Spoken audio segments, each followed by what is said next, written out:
Well, hello and welcome to Business Today Television. Today we are talking about how well has international travel fared for Indian travelers.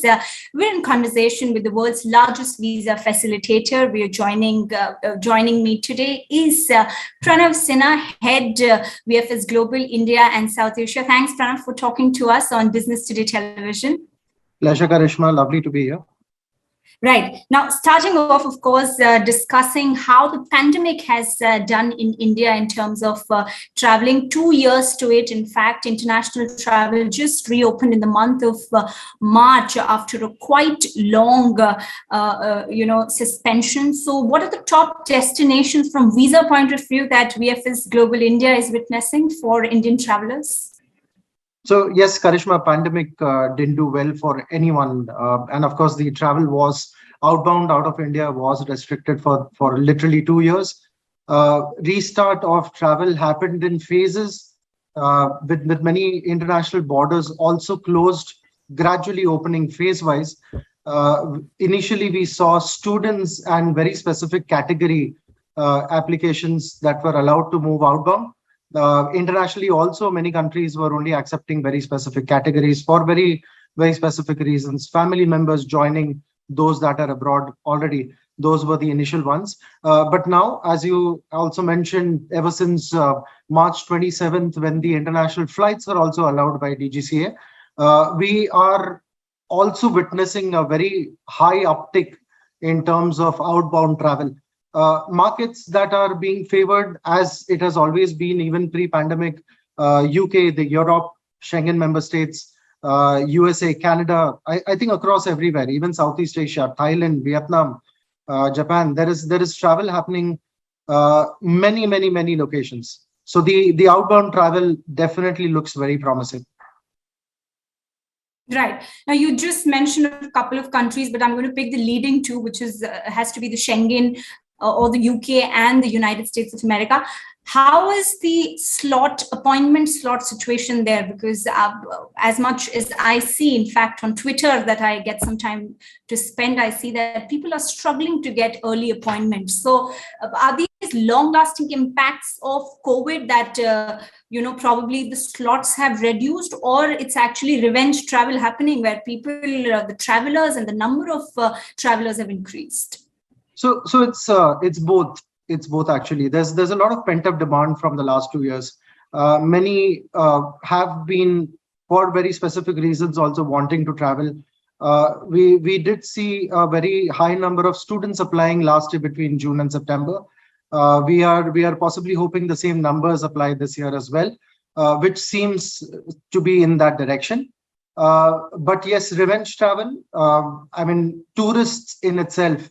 Q1 last year, we are already seeing double the numbers Q1 this year.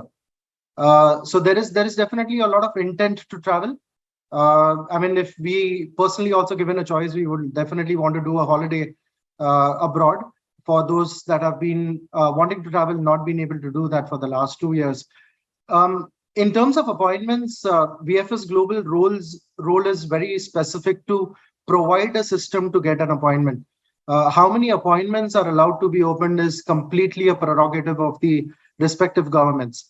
Now, for example, UK one could get an appointment within 4 to 5 days.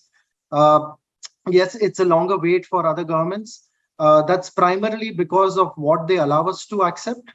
And also a very high uptake in the last few weeks, months itself, with the airlines opening up, a lot of opportunities and options also available for one to travel. So it's, from what you mentioned, it's actually both put together. There is a pent-up demand. There's also revenge travel, as we would like to term it, in this year. The appointment slots remain as to what we are asked to be governed. But then the message is very clear to all travelers. Please do plan to travel, to apply for your visas much in advance. There is some wait in terms of getting an appointment and thereafter getting your visas processed. Hence, it's always advisable to probably try and plan your travel in advance. Right. Pranav, you just mentioned that this Q1, the numbers have doubled in comparison to the last Q1. So we are talking here about the pre-pandemic numbers. No, I'm just talking about 2021 to this year, 2022. In fact, we are almost close to what pre-pandemic numbers were, let's say in this month. To give you an estimate, we are already doing, we see about 20 to 25,000 applications a day across India with all the governments that we work for, which is very close to what we used to see pre-pandemic. Okay, that's quite a good, I think, development when it comes to how traveling is doing in India. But what are the reasons that most visa processing times have also, the timeline has increased, the duration has increased, and there's been a delay in the time frame that people now receive visa? Is this also because of the influx of applications? Yes, it's definitely with the influx. It's also with the pent-up demand. There's number of categories also which were not allowed in the last 2 years, which are now those category applicants are also wanting to travel and apply. US, for example, the renewals of visas have been very high. All the visas that expired in the last 2 years, everyone wants to get through the door. So it's to do a lot with the pent-up demand, also with the need for travel. I think it's with the intent of one wanting to move abroad, take a holiday, take a business travel. Much of the business meetings for most of us used to happen over video conference in the last 2 years. It's shifting again to be done in person. Right. So it's all inclusive. Right. So pent-up demand, and we are kind of reaching the Q1 numbers. We're seeing that people are preferring to travel back. So is VFS and are the embassies and VFS working together to increase the slots, or are there any alternatives where more and more applications could be considered? So like I mentioned, the number of appointments that could be handled, or what is the capacity that could be taken through the door, is a decision and the prerogative of the respective embassies and consulates. We work very closely with all the governments in terms of the embassies and consulates in whatever support is required. We as an organization also had a gradual restart. We in the last 2 years, whilst being shut across all the 17 cities that we operate, we are more or less operating in most of all these cities now. So we do realize and understand that the market reach has to be there, and as such, all our centers are operational at the moment. In fact, what we've also done, and through the pandemic, we've seen customers are not very comfortable moving out in the open and coming to one of our centers to apply. Hence, we've also come up with solutions which were there earlier. We've scaled it up to a great extent in the last 6 months. A service which is called Visa at Your Doorstep. A lot of governments sign up to that with VFS Global, and where we can reach out to the customer's comfort area, which is a residence also in that, for that matter, and get the entire application journey completed at their residence itself, right from fingerprinting to accepting the documents. And is this service of Visa at Your Home service, is it seeing encouragement by applicants? Because I also see that it probably costs a bit higher than the normal. Yes, so it's an optional service. It definitely costs a bit more than what you would pay when you come to the center, and the cost is purely to be submitting your application at your convenient location. But we've definitely seen an uptick in the acceptance for this service as well. Whilst there were very, very select customers asking for this product and service in a few years earlier, at the moment we see that many are wanting to apply at the comfort at their residence. Many groups are wanting to apply. Let's say few members from one organization traveling for business. It's easier for them rather than moving out, taking a few hours of leave, sitting in their office and submitting their application. Right. Okay. Now, while we're also seeing a surge in tourist visas, like you mentioned, because of various reasons, what is the situation when it comes to student visas? If by data we could discuss, is that confidence back in Indian students that they can travel abroad to study? Are you seeing applications when it comes to student visas, especially that comes, I believe, for the United States and the United Kingdom? So rather than being specific for any particular country, the students in general were back. Last year itself, we've handled a very high number of students between June and September. Typically, those are the months where term starts in most of the universities abroad. So we did see a high number of students last year. From the initial level of information that we get from governments, the enrollments are high this year as well. In terms of students, there would be little percentage of pent-up demand still, but we are very positive that the students will definitely enroll with a number of courses overseas, should be able to get through the door between those same months again, June and July and September. Right, and the situation with the business visas, because I think the suspension also brought in a halt with a lot of business collaborations that were happening, and a lot of, like you also mentioned, most meetings were happening only on Zoom, and that kind of put off plans of many people and companies making a trip abroad. Is that seeing some demand? It is seeing demand as well. So it's all these categories: tourists, business, students, work permits. All of the categories are back again. Of course, it's not the same standard for all governments. Hence, whenever we have to give a suggestion to any traveler, it's best to check the website of the respective government. Websites are very often updated by the governments and by VFS alike.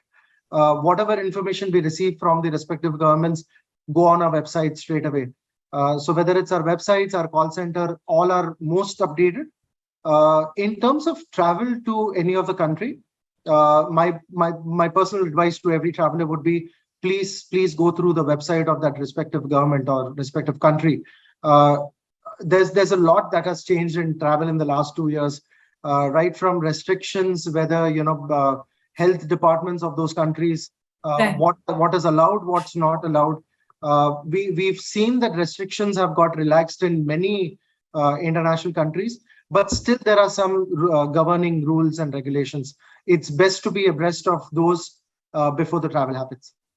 I was just coming to that question, Pranav, that, have protocols become stricter due to COVID-19, and, the applicants are being more careful now, because I'm sure a lot of countries and embassies have their own set of regulations now when it comes to obtaining a visa. Well, you see, pandemic COVID did bring about a little bit of difference in the approach of how visitors would be received in different countries. That was the need of the hour, and it still continues to be. The regulations of what is allowed, what is the, like, for example, which vaccine is recognized by which government. Again, best to be, going through the health department and the website of the respective government before one takes the travel. It's becoming, the restrictions are getting relaxed by the day. It would not be correct to say that there are no restrictions, but it's definitely conducive for any travel. In our country itself, vaccine has been rolled out to a great extent. Right. So there is all possibilities, and we see it with the number. Then when we say that the uptick has happened, travel is happening overseas and outbound. It's only to be aware of what the process is and what is required for one to travel overseas. Right. Okay. One last question, Pranav, and this is also coming in from a personal experience. I must tell you that I wanted to apply for a Schengen visa slot, and of course, keeping in mind the pent-up demand and influx of applications, I wasn't able to find a slot for myself in New Delhi. So I did speak to a couple of agents who were willing to give me a slot in non-metropolitan areas, but for triple the price.